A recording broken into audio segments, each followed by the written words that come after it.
할렐루야. 반갑습니다. 처음 사람 아담과 하와가 뱀의 모습으로 다가온 사단의 유혹에 넘어가서 하나님이 금하신 선악과를 따서 먹지요.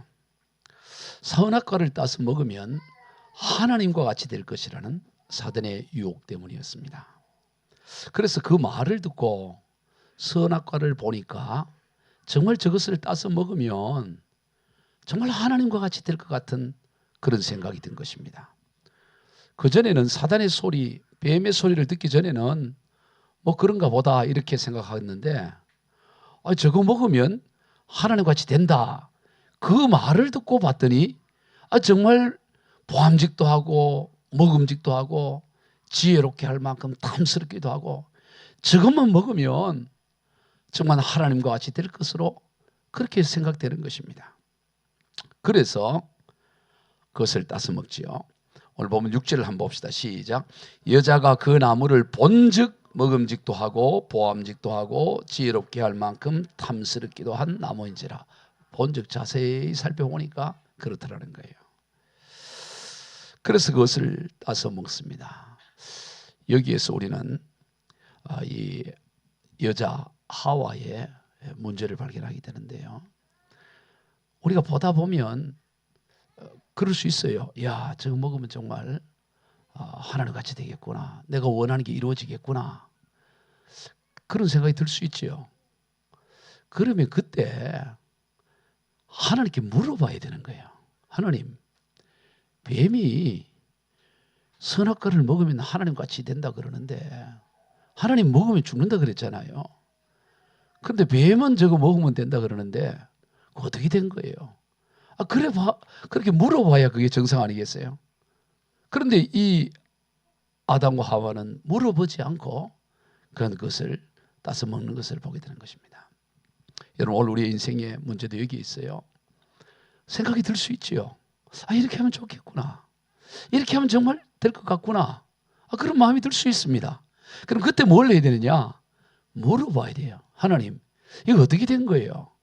정말 이 보니까 먹음직도 하고 보암직도 하고 지혜롭게 할 만큼 탐스럽기도 한데 먹으면 정말 하나님같이 되나요? 어떠나요? 이렇게 물어보아야 되는 거예요. 근데 사람들이 묻지를 않아요. 묻지 않고 자기 속이네, 자기 생각에 따라 그렇게 행동하는 것을 보게 되는 것입니다. 물어보면 답이 나오는데 오늘 이 시대에 우리가 복음을 전해보면 관심이 없어요. 정말 우리 인생을 살아보면 물어볼 만한 게 많잖아요. 도대체 진리가 무엇이냐? 과연 우리가 사는 것이 무엇인가? 천국과 지옥이 있는가? 정말 예수가 하나님의 아들 맞는가? 이런 걸 물어봐야 될 거 아니겠어요? 그런데 복음을 전해보면 관심이 없어요. 관심이 없다는 말은 뭔 말이에요? 그런 것이 없었으면 좋겠어요. 그냥 내가 사는 대로, 지금 사는 대로, 내가 원하는 대로 그렇게 살다 가면 좋겠어요. 그것이 그 마음속에 내재되어 있는 것이죠. 그러나 오늘 본문에서 물어보지 않고 자기의 마음과 생각을 따라 행동한다고 해서 그렇게 보여지는 대로 정말 보암직도 하고 먹음직도 하고 지혜롭게 탈만한 그런 인생이 되었습니까? 되지 않아요. 여러분, 우리가 보여지고 생각되어진다고 해서 그게 그대로 이루어지는 것이 아니에요. 그렇게 보여지는 것과 그대로 이루어지는 것은 또 다른 것이죠. 그러면 그 사이에 반드시 오늘 우리가 해야 될 것은 물어보는 자세를 가져야 되는 거예요. 그런데 오늘 본문에서 이 하나님이 물어보지 않고 그냥 자기의 소견대로 옳은 대로 그렇게 행위를 합니다. 그 결과 어떻게 됩니까? 자, 7절 한번 읽어봅시다. 시작. 이에 그들의 눈이 밝아져 자기들이 벗은 줄을 알고 무화과 나무 잎을 엮어 치마로 삼았더라. 자기들이 원했던 그 인생이 되지 않고 부끄러운 인생이 되는 것이에요. 수치가 되어지는 거예요. 저는 여기서 왜 갑자기 선악과를 먹었는데 벌거벗은 줄 알고 무화과나무 잎으로 몸을 가렸을까? 지금 아담과 하와밖에 없는데 그게 왜 그렇게 했을까? 이건 순전히 제 생각이에요.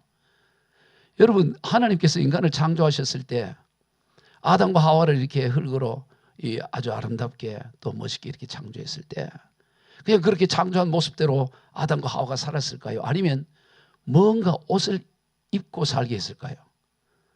이건 전혀 구원론과 상관이 없어요. 아담과 하와가 그냥 우리가 대중 목욕탕의 모습처럼 그렇게 에덴 동산을 그렇게 그리면서 지냈을 거예요. 아니면 뭔가 영광스러운 옷을 입고 하나님 뭔가 영광스러운 옷을 입혀주고 그렇게 살았을까요? 뭔가 설교자의 의도가 있지 않아요? 1번이에요, 2번이에요? 나는 2번이라고 생각하는 거예요. 뭔가 하나님께서 뭔가 영광스러운 옷을 입혔을 것이다. 우리가 부활의 영체가 되었을 때 그냥 대중 목욕탕의 모습으로 하는 게 아니라 하나님으로 지으신 하나님이 영광스러운 옷을 우리에게 입혀주실 것이다. 그런데 죄가 되어니까 죄가 들어가 그 하나님이 입혀준 영광의 옷이 걷어져 버리는 거예요. 그렇게 벌거숭이 부끄러움이 드러났다. 저는 그렇게 해석해요. 그래야 이게 논리적으로 맞아요. 그래서 그 부끄러운 옷을 그 부끄러운 모습을 감춰야 되잖아요. 하나님의 영광스러운 것이 가려지니까 그 가려야 되니까 뭔가로 가리려고 무화과 나뭇잎을 엮어서 치마를 가지고 몸을 가리는 거예요. 가릴 필요가 없으면 뭐 가릴 필요가 없는데 근데 원래 이렇게 하나님 영광의 그 옷이 있다가 사라지니까 그걸 대신하려고 무화과 나뭇잎을 엮어서 치마를 만들었을 것이다. 저는 그렇게 추론을 해요. 그것은 뭐 각자 자유롭게 받아들이면 되겠습니다. 그래서 이 상황 가운데 이 부끄러워지어지는 이 수치와 부끄러움이 느껴지는 그 상황 가운데 어떻게 해야 됩니까?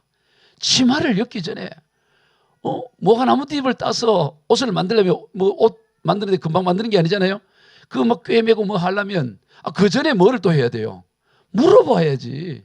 하나님 이거 어떻게 된 거예요? 왜 갑자기 이렇게 부끄러워지고 수치가 느껴지고 왜 제가 이렇게 됐어요? 저 이렇게 돼버렸어요.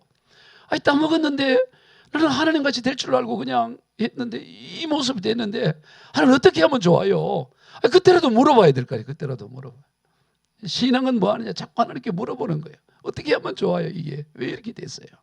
그런데 이들은 그러지 않고 자신의 수치와 부끄러움을 무화과 나뭇잎으로 가리고 치마를 엮는 그런 것을 하는 걸 봅니다. 그러나 어떻습니까? 여러분 무화과 나뭇잎을 가지고 몸을 가린들 그게 어떻게 가려지겠어요? 뭐 아주 조밀하게 이렇게 한다 하더라도 여러분 무화과 나뭇잎 알죠? 무화과 나뭇잎이 이 떡갈잎보다도 작아요. 그런 잎을 가지고 뭐 엮어가지고 몸을 가린들 그게 뭐 가려지겠어요? 설령 가려진다 한들 어떻게 될까요? 처음에는 이렇게 마르기 전에는 그래도 되지만 이게 햇살이 비추어지면 말라버리잖아요. 이 나뭇잎이 말라져 버리면 어떻게 돼요? 이게 생채기를 일으킨다고. 예? 옷을 이게 움직일 때마다 이게 이 나뭇잎이 말라가지고 몸을 찌르는 오히려 상처를 입히게 되는 거예요. 여러분 인간의 의가 바로 그런 것이에요. 오늘 인간의 의가 인간의 죄와 허물과 부끄러움을 가린다고 막 하지만 사실은 나뭇잎으로 가리는 것에 지나지 않는다. 인간이 의롭다 하지만 사실은 나뭇잎으로 자기를 가리는 거예요. 그러나 그 나뭇잎이 결국에는 자기를 찌르고 자기를 아프게 하고 피 흘리게 하는 것이 그게 세상에 인간이 가지고 있는 의인 거죠. 그런데 이게 가려지냐 이 말이에요. 가려지질 않는 거예요. 그러면 어떻게 될까요? 무한 잎으로 가려지지 않으니까 이제는 더 좋은 잎으로. 여러분 이 땅의 인생들이 다 그런 거예요. 뭔가 인생의 자기의 약함과 부족함을 가리려고요. 이런 모양 저런 모양으로 자기를 가립니다. 많은 것으로 가려보지만 가려지질 않아요. 인간의 본질적인 이 연약함이 가려지질 않는다고. 어떤 학문으로 가려집니까? 무슨 철학으로 가려집니까? 어떤 인기나 재물로도 가려지지 않는 거예요. 그래서 무화과 나뭇잎으로 안 가려지니까 이번에는 뭐로? 떡갈 나뭇잎을 구해가지고 가려봐도 그것도 안 돼요. 그러니까 이번엔 또 뭘 해요?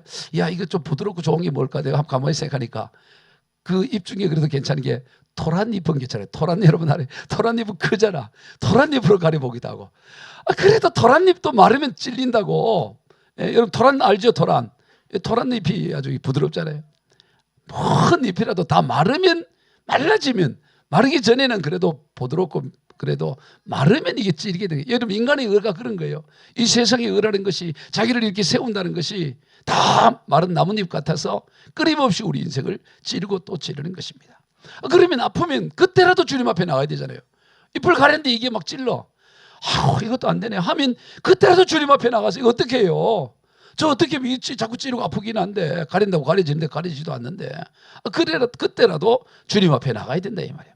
여러분 이 모든 과정 가운데 주님은 오늘 우리에게 계속 나오라는 거예요. 나와. 인간이 뭔가 해도 안 돼. 자꾸 안 돼. 안 되는 것을 통해서 하나님 뭐 하느냐? 주님께로 나오라는 하나님의 사인인 것을 보게 됩니다. 왜? 주님 앞에 떨어지면 아무리 뭐를 가려도 거기서 가려지질 않고 열매를 맺지 않아요. 예수님이 뭐라고 말씀하시냐? 요한복음 15장 5절 6절을 같이 봅시다. 시작. 나는 포도나무요 너희는 가지라. 그가 내 안에 내가 그 안에 거하면 너희가 아무것도 할 수 없습니다. 사람이 내 안에 거하지 아니하면 가지처럼 밖에 버려져 마르나니 사람들이 그것을 모아다가 불에 던져 사르느니라. 이거 보면 너희가 나를 떠나면 몇 개밖에 못해. 몇 가지 그거밖에 못하고 다른 건 못해. 그랬어요. 하나도 못해요. 그랬어요. 하나도 못한다는 거예요. 아무것도 할 수 없다는 거예요. 여러분, 이 말은 무슨 말이냐면 우리가 주님을 떠나서 어마어마한 일을 해도 그거는 하나님 앞에 아무것도 한 게 아니야. 하나님을 떠나 복음을 떠나서 주님을 떠나서 어떤 위대한 세상에서 대단한 걸 하더라도 하나님 앞에는 no count. 아무것도 할 수 없느니라. 나를 떠나서는 아무것도 할 수 없다는 거예요. 즉 어떤 것도 아무것도 아니라는 말씀이에요. 그래서 결국에는 어떻게 해요? 하나님 나라에서 다 불구덩이에 다 넣어서 너가 한 대단한 건 뭐 아무것도 아니고 그저 불구덩이에 들어가 그 제가 사그러지는 것밖에 안 된다는 거예요. 단 하나도 네가 뭐 대단하고 목숨 걸고 뭐 대단한 거라고 생각하지만 그것은 아무것도 아니야. 그거는 그냥 불구덩이에 던져지는 것에 지나지 않아라고 주님은 말씀하는 거예요. 우리가 주님을 떠나서 무화과나뭇잎으로 가리든 떡갈나무잎으로 가든 무슨 토란잎으로 가리든 별난 걸 다 가려도 결국 그건 어떻게 되느냐? 그런 너는 결국에는 불구덩이에 가서 사그러질 것에 지나지 않는다라고 주님은 말씀하는 것입니다. 그러므로 오늘 우리가 이 우리의 인생 가운데 이런저런 이 상처가 있고 생치가 있을 때 주님 앞으로 나와야 되는 것입니다. 생명의 그런 대신 주님 앞으로 나와야 되는 것이죠. 그럴 때 우리가 비로소 회복되어지는 거예요. 따라서 오늘 우리의 인생 가운데 생치기가 일어나고 우리 나름대로 뭔가를 하는 거죠. 가리려고 좀 멋있게 보이려고 좀 그럴듯하게 보이려고 이런저런 걸 하지만 그것이 오늘 우리에게 상처로 돌아올 때 그때라도 주님 앞에 나와야 되는 것입니다. 주님, 이거 주님 앞에 나와야 되는 일인데 제가 주님 앞에 나오지 않고 자꾸 가리려고 숨으려고 했네요. 그래서 오늘 우리 인생의 생채기는 하나님의 부르심이라는 거예요. 오늘 우리 인생이 열심히 했는데 열매가 없어지고 그 계속해서 이게 우리에게 상처를 준다는 것은 하나님이 이제 내게로 와라. 내게로 오라는 주님의 부르심으로 받아들여야 된다는 것입니다. 그래서 우리 복음성가에 보면 평생의 모든 꿈 허물어져 세상의 친구 다 떠날 때 여러분 우리가 꿈을 꾸고 비전을 가지고 한 인생 청운을 다 해보겠다 이래 하지만 다 허물어지고 친구가 떠날 때가 있어요. 그때가 뭐냐? 주님께로 나오라는 사인인 것입니다. 어둠에 앉아서 울지만 말고 예수님 품으로 말아 나오시오. 주님께로 나오라는 사인이라는 걸 알아야 됩니다. 평생의 모든 꿈이 허물어졌습니까? 주님께 나오라는 거예요. 내 인생 왜 이러냐고 어둠 속에서 울지 말고 주님께 나오라는 하나님의 사인이라는 것입니다. 세상의 친구가 떠나느냐? 울지 말고 낙심하지 말고 우울해하지 말고 동굴 속으로 들어가지 말고 주님께로 나오라는 거예요. 오늘날 이 시대에 보면 자꾸 동굴 속으로 들어가요.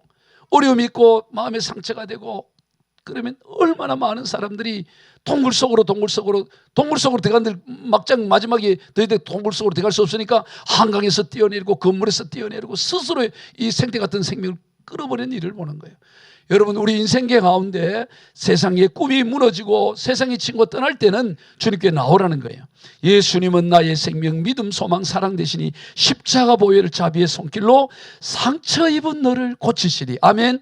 너 그 생채기 났냐? 그거 내가 고쳐줄게. 나와라. 내가 후시딘 발라줄게.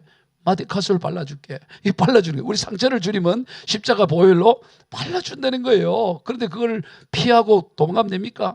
인생길을 험하고 마음 지쳐 살아갈 용기 없을 때 너 홀로 앉아서 낙심치 말고 예수님 품으로 나오시오. 할렐루야. 그러니까 우리 인생에 문제가 있어도 상관없어요. 생채가 나고 아픔이 있으면 주님 앞으로 나가기만 하면 하나님 나오라고 빨리 나오라고 하나님 내게 부르시는구나.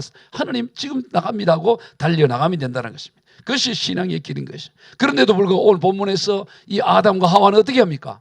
주님 앞에 나갈 수 있어야 될 상황에서 숨어버리는 어리석은 선택을 해요. 우리 오늘 보면 8절에 봅시다. 시작. 그들이 그날 바람이 불 때 동상에 거니시는 여호와 하나님의 소리를 듣고 아담과 그의 아내가 여호와 하나님의 낯을 피하여 동산 나무 사이에 숨은지라. 하나님을 피해서 숨어버려요. 오늘도 보면 숨는 인생들이 너무 많이 숨어버려요. 그냥 하나님 앞에 나오기만 하면 되는데 하나님의 얼굴, 하나님의 음성을 듣고 숨어서 나무 뒤에 숨어 있는 것이죠. 하나님이 거리시는 소리를 들었으면 달려가야 돼. 그때라도 하나님 소리 들었으니까 주님 내가 있습니다 하고 달려가야 되는데 숨어버리는 것입니다. 얼마나 어리석은 인생입니까? 나무 사이에 숨는다고 나무가 인생을 보호해 줄 수 있습니까? 나무 사이에 숨은들 두려움이 사라집니까? 사라지기보다는 여러분 숨으면 더 증폭되어져요. 숨고 피할수록 두려움은 더 커진다고. 예전에 여러분 숨바꼭질 놀이 해봤죠? 어릴 때 보면 꼭꼭 숨어라 머리카락 보인다. 그 다음 뭐죠? 예, 꼭꼭 숨어라 머리카락 보인다. 그리고 이제 찾으러 가잖아요. 그럼 이 장독대에 숨고 막 이렇게 숨잖아요. 숨을 때 숨어 있으면 어떻게 돼요? 누가 이제 찾으러 온다고 그 발자국이 들어올 때 어떻게 해요? 가슴이 쿵쾅쿵쾅쿵쾅 뛴다고 들릴까봐. 예? 숨어 있으면 숨어 있다고 마음 평해지는 게 아니야. 숨어 있을수록 더 두려워져요. 발자국 소리가 들을수록 더 가슴이 막 두렵다고. 근데 중요한 것은 뭐냐? 숨바꼭질 하는 사람이 알아. 어디 숨어있는지 안다고. 왜냐면 숨어봐야 그 뻔한 자리거든. 그 장독대 어디 숨는 데가 뻔하거든. 그래서 일부러 겁을 주려고 그 앞에서 막 겁을 주는 기도 하잖아요. 여러분 우리 인생 하나님이 어디 숨은지 모르겠어요. 나무 뒤에 숨어있는지를 왜 모르겠어요? 숨어있으면 더 불안하고 더 두렵다고. 숨는다고 인생의 문제가 해결됩니까? 나와야 된다고. 이때 그 유명한 말이 어둠 속에 떨지 말고 자수하여 광명 찾자. 113. 옛날에 여러분 이 간첩 신고할 때 그 큰 간판, 우리 동네 집 뒤갈 때 보면 큰 간판에 붙여놨어요. 그걸 늘 보고 자랐어요. 어둠 속에 떨지 말고 광명하여 자수하여 광명 찾자. 여러분 우리가 주님 앞에 나오면 되는 거죠. 떨 필요 없어요. 그냥 주님 앞에 나가면 돼요. 주님 내가 이것이 나의 한계고 이것이 저의 모습입니다. 여러분 숨어서 해결될 일이 아무도 주님 앞에 나가면 빛을 경험하기 이게 얼마나 놀라운 복인지 몰라요. 빛이 있으니까요. 우리 주님이 이렇게 말합니다. 요한복음 8장 12절 시작. 예수께서 또 말씀하여 이르시되 나는 세상의 빛이니 나를 따르는 자는 어둠에 다니지 아니하고 생명의 빛을 얻으리라. 아멘. 주님 앞에 나가기만 하면 누구라도 빛을 얻는데 살아나는 빛, 생명의 빛을 얻는 게 다 세팅되어 있는 거예요. 나가기만 하면 주님 앞에 내가 여기 있습니다 하고 주님 앞에 나가기만 하면 누구든지 생명의 빛을 얻는 역사가 일어난다. 이 복음이 얼마나 위대한 일인 것입니다. 그런데 사람들은 나가려고 하지 않고 뭐 지푸라기가 있으면 그 뒤에 숨으려고 하는 거예요. 그런데 그런 인생을 주님이 찾아오신다는 거예요. 이게 얼마나 놀라운 복음인지 몰라요. 주님은 끊임없이 우리를 찾아오셔요. 오늘 9절 한번 읽어봅시다. 시작. 여호와 하나님이 아담을 부르시며 그에게 이르시되 내가 어디 있느냐. 이렇게 하나님이 오늘도 우리를 불러요. 아담아 내가 어디 있느냐. 아무개 너 어디 있느냐. 하나님 끊임없이 우리를 부르시고 우리는 자꾸 숨으려고 그러고 피하려고 그러고 그냥 이 뭐가 남은 잎 같은 것으로 우리의 부끄러움과 수치를 가리려고 하지만 또 그것 때문에 또 상처가 나는 그 인생을 향해 나무 뒤에 숨어있는 우리 인생을 향해 주님은 찾아오셔서 아무개야 아무개 너 어디 있느냐. 여러분 하나님이 어디 있는지 몰라서 부르시겠어요? 이것은 장소를 묻는 것이 아니고 너 왜 그러고 있느냐. 너 왜 그 상황에 머물러 있니? 너 왜 그 상태에 머물러 있어? 너 왜 거기에 있느냐? 너 빨리 털고 나오라는 주님의 음성인 것입니다. 그러므로 오늘은 이 주님의 음성 앞에 순종하며 나가야 되는 것입니다. 세상의 모든 종교는 사람이 신을 찾아가서 신을 설득하고 신에게 자기의 들어줘야 될 것을 요구를 하지만 하나님은 그런 게 아니에요. 하나님은 우리를 찾아오시는 것입니다. 사람이 우리를 찾아가기에 앞서서 하나님이 저와 여러분을 찾아오시는 거예요. 찾아오시는 우리 주님을 우리가 맞이하면 되는 것입니다. 찾아오실 때 얼마나 확실하게 찾아오시느냐. 아예 육신의 몸을 입고 이 땅에 찾아오셨어요. 그분이 바로 예수 그리스도인 것입니다. 예수님은 근본 하나님이신데 하나님이 육신의 몸을 입고 우리를 찾아오셨어요. 그러니 이게 얼마나 놀라운 능력인지 모릅니다. 육신의 몸을 입고 우리를 찾아오신 주님. 그 주님 앞에도 못 가면 뭐 얼마나 해야 갈 수 있겠어요. 육신의 몸을 입고 찾아오셔서 우리를 부르시는데 거기도 못 나가면 어떻게 되겠어요? 우리 찬송 528장에 보면 예수가 우리를 부르는 소리 그 음성 부드러워 문 앞에 나와서 사면을 보며 우리를 기다리네. 오라 오라 방황치 말고 오라 죄 있는 자들아 이리로라 주 예수 앞에 오라. 아멘. 오라고 부르잖아요. 오라고. 오라 부르면 그냥 가면 되는 거지. 뭐 땅에 뭐 있어요. 주님 내가 여기 왔습니다. 하나님 내 인생 여기 왔습니다. 오늘 우리를 끊임없이 우리를 불러요. 다양한 방법으로 불러요. 아주 다양한 방법으로 불러요. 찬송으로 부르기도 하고요. 말씀으로 부르기도 하고 설교로 부르기도 하고 누군가의 조언을 부르기도 하고 하나님의 부르심은 끊임없이 우리를 불러요. 계속 불러요. 계속. 우리 귀가 막혀서 그렇지 눈이 막혀서 그렇지 눈을 열면 다 하나님의 부르심이에요. 지난주 중에 누가 자꾸 그거 꼭 봐야 된다고 하도 추천을 하길래 뭐 저도 보고 싶었고, 그래서 저희 사모랑 함께 신의 악단이라는 영화를 봤어요. 여러분 보셨어요? 신의 악단? 네, 신의 악단을 봤는데, 예? 이 기독교 영화잖아요. 기독교 영화가 100만 가까이 간다는 건 대단한 거잖아요. 국제 NGO 단체로부터 2억 달러를 이렇게 지원을 받기 위해서 북한에 교회가 신앙생활을 한다는 걸 보여줘야 되는 거야. 그러기 위해서 부흥회를 열어야 된다. 부흥회를 열어서 그거 하는 거 보고 2억 달러, 우리는 말하면 한 3천억을 국제 NGO가 이게 지원한다. 실화를 바탕으로 합니다. 1994년에 북한의 칠골교회에서 미국의 그 빌리 그레함 목사를 초청해서 부흥회를 한, 그걸 실화를 바탕으로 만든 영화인데요. 그러다 보니까 이 북한에 그 제대로 된 교회가 없잖아요. 그러니까 이거를 이제 갑자기 가짜 찬양단을 만드는 거예요. 그 가짜 찬양단을 만들어서 가짜 부흥회를 하려고 돈을 받기 위해서 그렇게 하는데, 뭐 스토리를 다 얘기해 주면 가서 볼 재미가 없어질 수 있으니까, 왜냐면 그건 좀 가서 보셔도 돼. 다 가서 그거 보여야 되는데 다 얘기할 수는 없고, 거기에 보면 그 주인공 두 사람이 있어요. 이 두 사람은 뭐냐면 북한 보위부 장교인데, 이들은 예수 믿는 사람 잡아서 죽이고 실제로 자기 사촌이 예수 믿었다고 총으로 쏴서 죽이는 그런 일을 하는, 그러니까 예수 믿는 사람 잡아서 죽이는 이 사람들이 지금 가짜 찬양단에서 뭐가 되느냐, 보컬이 되는 거지. 보컬에 대해서 찬양을 할 수밖에 없는 거예요. 그 3천억을 받기 위해서. 그런데 찬양을 하다 보니까 어떻게 될까요? 찬양을 하다 보니까 은혜를 받아버린 거야. 찬양을 받아 은혜를 받아가지고, 그 은혜 가운데 막 찬양을 하는데 자기가 이게 그리스도의 이 은혜를 이게 누리려고 막 이렇게 막 억누르면서 찬양을 부른 거야. 막 울먹거리는 노래로 고통의 뭐 이러면서 죄송해요. 고통의 멍에 벗으려고 주께로 뭐 그거를 하는 막 감동이 되더라고. 그 두 사람 다 그렇게, 두 사람. 한 사람 뭐야, 광야의 사랑을 부르고 막 찬양. 또 은혜라는 거 우리 잘 알잖아요. 내가 지금 뭐지, 어떻게 하지? 처음에 어떻게 하지? 모든 것, 그 찬양도 하여튼 뭐 혁명적으로도 부르고 하여튼 뭐 그래가지고 그러면서 뭐 이게 은혜, 그걸 보면서 뭐냐, 제가 그 영화 보러 갈 때 그랬어요. 나는 영화 보러 가는 게 아니고 설교 준비하러 가는 거다. 이 설교 보면서 여기서 뭐 설교를 이렇게, 이번 주일 설교는 이 방향으로 가는데 여기서 무엇을 이렇게 빼야 되느냐. 저는 보면서, 그러니까 목사님 영화 보러 갈 때 보거든. 오늘 목사님이 설교 준비하러 가시네. 어디 뭐 가면 설교 준비를 다 하네. 그래서 깨닫는 게 뭐냐면, 야, 하나님이 저렇게도 찾아오시는구나. 그렇게 예수 믿는 사람 죽이고 막 이런 사람도 찬양하다 보니까 찬양 가운데 찾아오시는 하나님. 할렐루야. 그래서 그들이 어떻게 됩니까? 순교자의 길을 간다고. 나머지 악단들을 다 살리기 위해서 두 사람 다 죽음의 길, 순교의 길을, 예수님 같은 그 길을 가서 그 순교자로 인생을 마치는 내용을 봐요. 자세한 여러분 가서 직접 보시기 바래요. 꼭 보세요. 그래 보시는. 여러분, 하나님은 다양하게 부르십니다. 끊임없이 하나님 우리는 불러요. 계속 불러요. 이 부르심에 우리가 귀가 열려 있어야 돼요. 저는 제가 얘기했지만, 저는 중학교 2학년 때 하나님이 텔레비 보다가 불렀어요. 예전에는 뭐 텔레비 뭐 시골에 뭐 놀이가 있습니까? 뭐가 있습니까?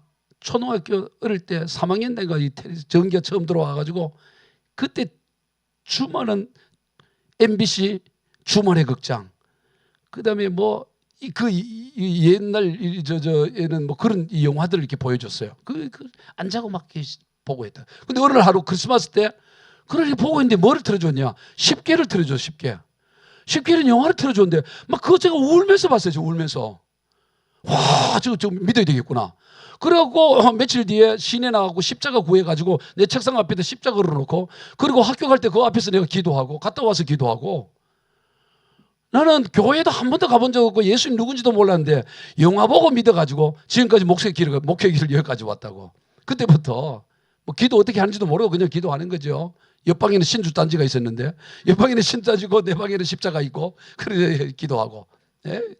여러분, 하나님은 다양하게 부르십니다. 아멘. 여러분, 오늘 여기 오신 분들 보면 다 하나님, 엄마 뱃속에 있을 때 모태로 내가 태어나기도 전에 하나님 부르시기도 하고, 하나님 끊임없이 우리를 불러주시는 거예요. 그러므로 오늘 이 부르심 앞에 순종하여 나가기를 주의 이름으로 축복합니다. 나가면 되는 거예요. 그냥 나가면 뭐 자격이 뭐가 있습니까? 주님 부르시면 내가 여기 있습니다 하고 나가면, 주님은 끊임없이 부르시는데, 누가복음 15장 4절 이하에서 예수님 이렇게 말합니다. 시작. 너희 중에 어떤 사람이 양 100마리가 있는데 그 중에 하나를 잃으면 99마리를 들에 두고 그 잃은 것을 찾아내다니지 아니하겠냐. 또 찾아낸 즉 즐거워 어깨에 메고 집에 와서 그 벗과 이웃을 불러 모으고 말하되 나와 함께 즐기자. 나의 잃은 양을 찾아내었노라 하리라. 여러분, 어떤 사람에게 양이 100마리가 있는데 그 중에 한 마리를 잃어버린 거예요. 저녁 때. 양을 찾으려고 그러니까 양이 없는 거예요. 그래서 100마리 중에 99마리를 두고 한 마리 찾으려고 온다는 거예요. 우리 생각에는 한 마리 잃어버린데 99마리 있는데 그것도 어린 양인데 뭐 9마리 중에 또 새끼 놓으면 되는 거고 그러면 되는 거지. 또 어두워지는 데까지 그 내일 찾으면 되든가. 지금 뭐 살면 살고 내일 있으면 내일 날 밝으면 찾지. 그런데 이 주인은 어떻게 해요? 등불을 가지고 찾는 거예요. 등불을 가지고 막 찾는데 찾다가 걸려 넘어지기도 하고 가시 찔리기도 하고 밤새 찾아 나서는 거예요. 우리 생각에는 뭐 그렇게 찾을 거 뭐 있어. 그냥 내일 날 밝으면 찾으면 되는 거. 그거 한 마리 없으면 그냥 없다 이렇게 생각하고. 그런데 포기하자. 그때 우리 가시 덤불에 있는 거야.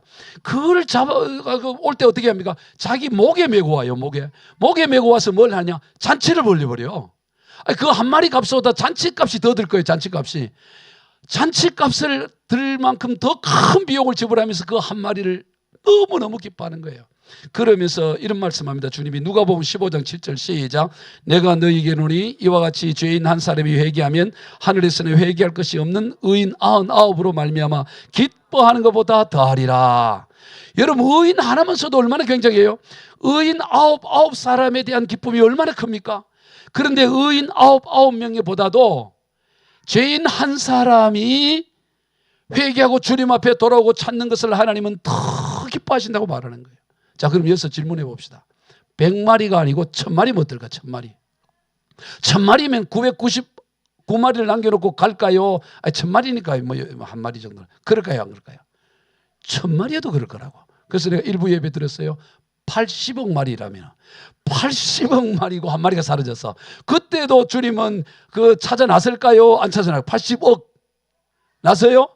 맞았어요. 정답이에요. 80억에도 찾아. 80억이나 한 마리나 하나님 볼 때는 동일하다고. 영혼의 가치는. 그러니 오늘 저와 여러분이 얼마나 귀중한 걸 깨달아야 돼요. 하나님은 80억 마리를 남겨두고도 하나인 나를 찾아오시는 하나님이라고.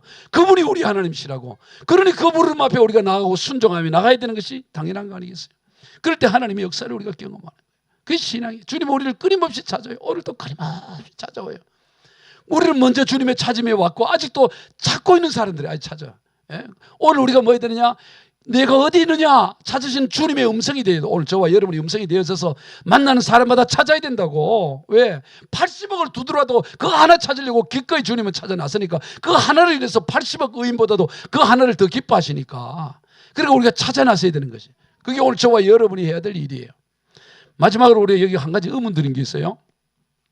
우리가 흔히 많이 창세기 얘기하면, 선악과 얘기하면 많이 질문하는 얘기예요. 왜 하나님께서 선악을 알게 하는 이 나무를 동산 한가운데 두었을까 하는 거예요. 우리 생각에는 저 골짜기 속에 두든가 아니면 저 절벽 위에 올라갔다든가 하면은 잘 보지도 않고 뭐 그까지 뭐 올라가겠어요. 뭐 과일인데 뭐 먹고 그래. 근데 왜 꼭 다닐 수 있는 그 한가운데 둬서 언제라도 손 뻗으면 딸 수 있는 그 한가운데 선악과를 두었을까 하는 겁니다. 그리고 두시려면 약간 뭐 모양도 좀 찌그러지고 볼품도 없어가고 별 관심도 없게 해야지. 보기만 하면 먹음직도 하고 보암직도 하고 지혜롭게 타는 너무 먹고 싶도록 막 군침이 들도록 그래 만들어 놓고 또 그 가운데 뒀을까. 예를 들어 두리안처럼 막 냄새나는 거 이런 거 있잖아요. 막 냄새 풍겨 이러면은 가까이 가지도 않을 거 아니겠어요. 가까이 있다 하더라도 피해갈 거 아니겠어요. 근데 너무 좋게 해놨어.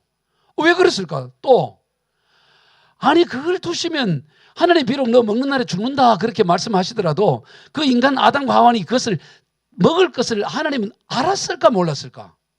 알았다면 왜? 분명히 따먹을 건데 왜 그 가운데 쉽게 따먹을 수 있도록 했을까? 여러분 일단 하나님이 알았을까요 몰랐을까요? 여러분 생각에 하나님은 자 1번 알았을 것이다. 분명히 제 만들어놔도 이거 따서 먹을 거다. 알았다 1번. 2번 그건 모르겠고 안 따먹었으면 좋겠다. 그냥 안 따먹었으면 정말 안 따먹기를 정말 바랬다. 1번일까요? 2번일까요? 1번? 2번이라고 생각하시는 분? 예. 선교사님. 뭔가 선교사가 그냥 되는 게 아니고 뭔가 특이한 게 있잖아요. 답은 1번입니다. 예. 알았어요. 예. 선교사님이니까 또 새로운 각도로 이렇게 보는 거지. 뭐 여러분처럼 그냥 단순히 생각하면 당연히 1번이 그랬지만 뭔가 깊은 게 있다. 너무 깊이 들어가지 말아요. 그러니까 1번인데 알았어요. 그런데 왜 그랬을까? 아니, 왜 하나님이 그거 다 알고 따먹고 그렇게 인생이 어려움 당할 거 알고 죄를 떠날 거 다 하면서도 그 동산 한가운데 그것도 보험 짓다고 먹으면서 그렇게 왜 들어왔을까? 그것은요, 하나님께서 가장 좋은 것을 주시기 위해요. 인간에게 제일 좋은 걸 주시기 위해서요. 왜 선악과를 했냐? 인간이 가질 수 있는 가장 좋은 것을 주시기 위해서 알고 계심에도 그것을 둔 거예요. 왜? 여러분, 선악과는 하나님께서 우리 인간에게 주시는 가장 좋은 것을 주시는 거예요. 그게 뭘까요? 하나님이 우리에게 주시는 가장 좋은 것이 뭐냐면, 모든 생명체와 다르게 인간에게 주신 가장 좋은 것은 뭐냐면 그건 선택이에요. 선택. 선택할 수 있는 자유. 선택이라는 게 여러분, 이게 하나님이 인간에게 주신 가장 좋은 선물이에요. 만약에 여러분이 선택할 수 없다, 어디 이사를 가거나 뭐 어디 선택을 할 수 없다, 배우자를 만나고 누구를 결혼할 선택을 할 수 없다, 먹는 걸 선택할 수 없다, 그러면 그걸 인간이라 할 수 있겠어요? 모든 생명체 가운데 유일하게 이 사람만이 뭘 할 수 있느냐? 선택을 할 수 있어요. 아니, 목사님, 짐승들도 뭐 선택할, 그거는 본능에 따른 거라고. 본능. 그건 엄밀한 의미의 선택이라면은 본능에 따라 행동하는 것에 지나지 않는 거예요. 근데 우리는 본능을 뛰어넘어 선택할 수 있다고. 본능을 뛰어넘는 선택을 할 수 있는 게 우리 인간만이. 그 선악과를 먹을 수도 있고 먹지 않을 수 있는 이 선택이에요. 하나님은 저와 여러분에게 선택을 주기 위해서, 가장 귀한 이 선택을 주기 위해서 뭐 하냐? 인간이 죄를 범할 수도 있음에도 불구하고 선악과를 준 거예요. 그러면 그냥 선택을 위해서만 그랬을까? 그러지 않아요. 여러분, 선택에는 반드시 뭐가 따르냐? 대가가 따릅니다. 내가 뭐를 선택하면 그 선택에 대한 대가가 반드시 따르게. 대가 지불이 없는 선택은 없어요. 어떤 걸 선택했기 때문에 그에 대한 대가를 내가 가르게 된다고. 그렇지 않겠어요? 짜장면을 선택하면 짜장면 값을 내려고, 짬뽕을 선택하면 짬뽕 값을 내는 거지. 거기에 대한 선택에 대한 대가가 있지 않겠어요? 그러면 하나님은 인간에게 선택을 주시면서 인간에게 대가를 지불하는 게 아니고 하나님이 그 대가를 지불한 거예요. 인간에게 가장 좋은 이 선택을 주면서 하나님이 친히 대가를 어떻게 지불했냐? 창조주 하나님의 십자가 죽음이라는 대가를 지불했다고. 그러기 때문에 이 선악과가 엄청난 거예요. 여러분, 왜 선악과, 인간이 죄를 범할까 하면서 선악과를 뒀느냐? 그렇게 세상의 질문 앞에 하나님은 자기의 십자가의 죽음이라는, 창조주 하나님의 죽음이라는 이 엄청난 대가를 지불하면서 인간에게 가장 귀한 선택을 우리에게 주셨다는 거예요. 그게 어디에 나옵니까? 바로 인간이 죄를 범한 이 상황 가운데서 요한복음 3장 15절에서 주님이 그 말씀을 하는 거예요. 창세기 3장 15절에서 우리 같이 읽어봅시다. 시작. 내가 너로 여자와 원수가 되어가고 내 후손도 여자의 후손과 원수가 되게 하리니 여자의 후손은 내 머리를 상하게 할 것이요 너는 그의 발꿈치를 상하게 할 것이라. 여자의 후손이 뱀의 머리를 깨지만 그 다음에 그 뱀은 여자의 후손의 발꿈치를 상하게, 바로 십자가의 죽음을 말하는 거예요. 이걸 우리는 흔히 원시복음이라고 해요. 원시복음. 가장 처음 등장한 복음의 메시지가 바로 창세기 3장 15절의 원시복음. 그래서 예수님이 여자의 후손으로 오셔서 뱀의 머리를 깨어버린 거예요. 사단의 머리를 깨어버린 거죠. 그러나 그 사단은 어떻게 합니까? 예수님의 발꿈치를, 여러분, 뱀에 물리면 죽잖아요. 죽었지만은, 뱀에 물렸지만, 발꿈치를 물었지만 어떻게 됩니까? 예수님은 사흘 만에 다시 살아나셨다고. 이것이 하나님께서 우리에게 보여주신 대가 지불을 한 겁니다. 오늘 우리를 하여금 가장 귀한 선물이 선택을 할 수 있는 이것을 주시기 위해서 하나님께서는 바로 이 선악과 나무를 두시고 오늘 우리에게 자기의 대가 지불은 이 어마어마한 것을 우리에게 허용해 주셨다라는 거예요. 그래서 하나님께서는 저와 여러분을 구원하시기 전에, 창세전에, 영원전에 이걸 계획했다고 말합니다. 우리 에베소 1장 3절을 봅시다. 시작. 찬송하리로다 하나님 곧 우리 주 예수 그리스도의 아버지께서 그리스도 안에서 하늘에 속한 모든 신령한 복을 우리에게 주시되 곧 창세전에 그리스도 안에서 우리를 택하사 우리로 사랑 안에서 그 앞에 거룩하고 흠이 없게 하시려고 그 기쁘신 뜻대로 우리를 예정하사 예수 그리스도로 말미암아 자기의 아들들이 되게 하셨어요. 저 보세요. 여기서 창세전이라는 거예요. 즉 다시 말해서 선악과를 동산에 두시기도 전에, 아니 에덴 동산을 만드시기 전에, 사람을 만드시기 전에, 이 땅에 태초에 하나님이 천지를 창조하시나 그 전에 창세전에 하나님 뭘 해요? 예수 그리스도 안에서 저와 여러분의 구원을 예비해 두셨다는 것입니다. 창세전에 예비해 두었다는 것은 뭐냐? 예수 그리스도 안에서 창세전에 우리의 구원을 예비해 놓았다는 것은 이미 창세전에 이미 선악과를 통한 인간의 타락과 구원의 길을 하나님은 다 보고 계셨다는 거예요. 그러니 얼마나 놀라운 것입니까? 이 선악과를 통한 우리에게 주신 이 자유를 통한 이거는 너무너무 놀라운 하나님의 신비예요. 디모데후서 1장 9절 들어봅시다. 시작. 하나님이 우리를 구원하사 거룩하신 소명으로 부르심은 우리의 행위대로 하심이 아니요 오직 자기의 뜻과 영원 전부터 그리스도 예수 안에서 우리에게 주신 은혜대로 하심이라. 영원 전부터 우리를 그리스도 안에서 은혜를 베풀어서 구원의 길을 예비하시네. 여러분, 하나님의 구원의 계획은 이렇게 완벽해요. 오늘 우리가 저와 여러분이 예수 믿고 구원받는 게 은혜가 갑자기 되어진 게 아니라고. 성경은 영원 전부터, 이 우주 만물이 창조되기 전부터 우리를 그리스도 예수 안에서 예정하시고 구원하시기로 작정하셨다고 말하는 거예요.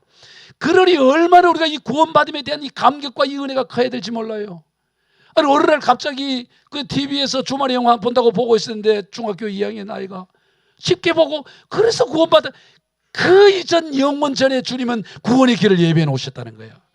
이걸 여러분 믿어야 되는 거예요. 그래서 어떻게 합니까? 오늘 이 선악과를 범하고 그리고 나뭇잎으로, 뭐가 나뭇잎으로 수치를 가리는 그를 위해서 하나님 뭐를 준비해 놨냐? 짐승의 죽음을 예비해 놓은 거예요. 짐승의 피 흘림을 준비하시고 가죽 옷을 예비한 것입니다. 그래서 창세기 3장 21절 시작. 여호와 하나님이 아담과 그의 아내를 위하여 가죽 옷을 지어 입히시니라. 여러분, 짐승을 죽이고 가죽 옷을 입히려면 피 흘림이 있는 겁니다. 바로 예수 그리스도의 십자가의 죽음을 보여주는 것입니다. 인간의 의는, 인간의 의로움이라는 것은 그저 나뭇잎으로 가려요. 그렇지만 말라버리면 그게 생체가 되어 오래 찌르고 상처를 주지만 하나님은 완벽하게 가려주시는데 뭐로? 짐승의 피 흘림을 통해 가죽 옷을 입혀서 우리를 가려주시는 완벽한 가려주심을 허락했다는 거예요. 그래서 하나님의 은혜와 하나님의 예비함은 완벽한 줄로 믿으시길 바랍니다. 이 복음의 진리를 깨달으면 완벽하게 예비해 놓으신 하나님이에요. 문제는 뭐냐? 하나님의 부르심 앞에 나가기만 하면 되는 겁니다. 하나님이 우리는 다양한 방법으로 우리를 부르고 계셔요. 그 부름 앞에 나가면 오늘 내가 무화나뭇잎으로, 호박나뭇잎으로, 뭔 잎으로 가렸어도 되지 않는 그것을 하나님은 짐승의 피 흘림, 예수 그리스도의 피 흘림을 통해 가죽 옷을 예비해 놓고 우리를 완벽한 구원의 길을 예비해 놓으셨다는 것입니다. 이게 창세기 3장에서 하나님이 우리에게 보여주시는 메시지예요. 말씀을 정리합니다. 하나님의 말씀보다 사단의 유혹을 따라 죄 가운데 빠져있던 숨어있던 아담과 하와를 하나님은 찾아오셔서 아담아 내가 어디 있느냐라고 물으셨듯이 오늘 우리에게도 끊임없이 하나님 우리를 찾아오셔서 묻습니다. 아무개 너 지금 어디 있느냐? 문제 앞에서 너 어디 있느냐? 오늘은 이런저런 문제 앞에서 끊임없이 이걸 어떻게 할까? 이걸 어떻게 내가 막을까? 나뭇잎을 찾고 나뭇잎으로 가리려고 하지만 주님은 묻습니다. 또 나무 뒤에 숨어있는 우리 인생을 향해서 아무개 너 어디 있느냐? 내가 여기 있다. 내가 여기 있다. 내게로 나오라. 내게로 나오기만 하면 내가 너를 위해 그 연약함과 허물과 부끄러움을 다 가릴 가죽 옷을 예비해 놓고 예수 보혈의 피로 준비해 놓았다고 말씀하는 것입니다. 우리 모두 주님 앞에 나가 우리의 수치와 부끄러움이 가려지고 하나님이 예비해 놓은 그 풍요함을 다 받아 누리시는 저와 여러분이 다 되시길 주 예수 그리스도 이름으로 축복합니다. 기도하겠습니다. 하나님 아버지 감사합니다. 오늘 또 거룩하고 복된 주일을 우리에게 허락하여 주시고 아담아 내가 어디 있냐 부르시는 이 부르심 앞에 우리도 끊임없이 주님의 내가 여기에 있습니다. 나의 부족한 이 모습 이대로 주님 저를 받아주시오 하고 주님 앞에 나가는 저들 다 되게 하여 주시고 그래야 주님이 예비해 놓은 완벽한 가죽 옷을 입는 인생들 되게 하여 주옵소서. 축복하며 예수님의 이름으로 기도하옵나이다. 아멘. 찬송가 52장